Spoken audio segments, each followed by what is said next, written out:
So we've heard all of the horror stories about what happens in the uniform rental industry when you sign one of these contracts, all the pitfalls that you have to avoid, and then find out you got bad service and you have to stick with one of these companies for 5 years. Let's hear one of the success stories that I have for you.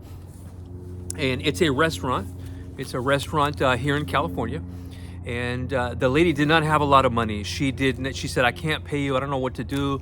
And I said, you know what? I said, look, okay. I just kind of came up with a new type of service. I said, let me coach you. And so I decided to coach her. And so we would talk once a week.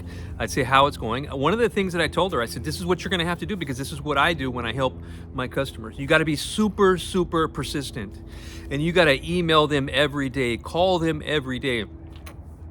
And we did a cancellation letter. We identified a whole bunch of deficiencies. She paid to get a cancellation letter. And then she paid for some coaching.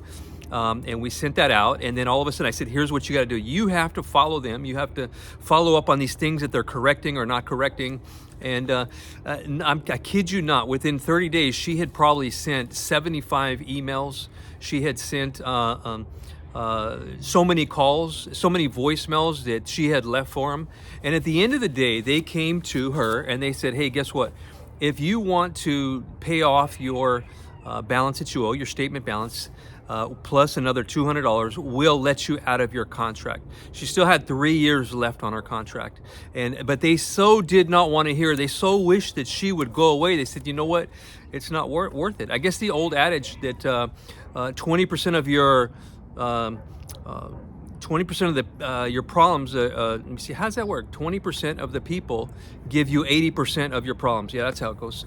And so this was one of them. They said, you know what? We don't want to be listening to this person all day long, every day of the week for the next 3 years. And so they ended up signing her cancellation. I oversaw that. It was notarized by Cintas, and she no longer has a contract with them. So it's possible, guys, but you need help along the way, and you need to be persistent. And so that's the key. So just another great success story about how I can be a help. So call me up if you need some help. Like, subscribe, share with one of your friends. Talk to you later. Bye-bye.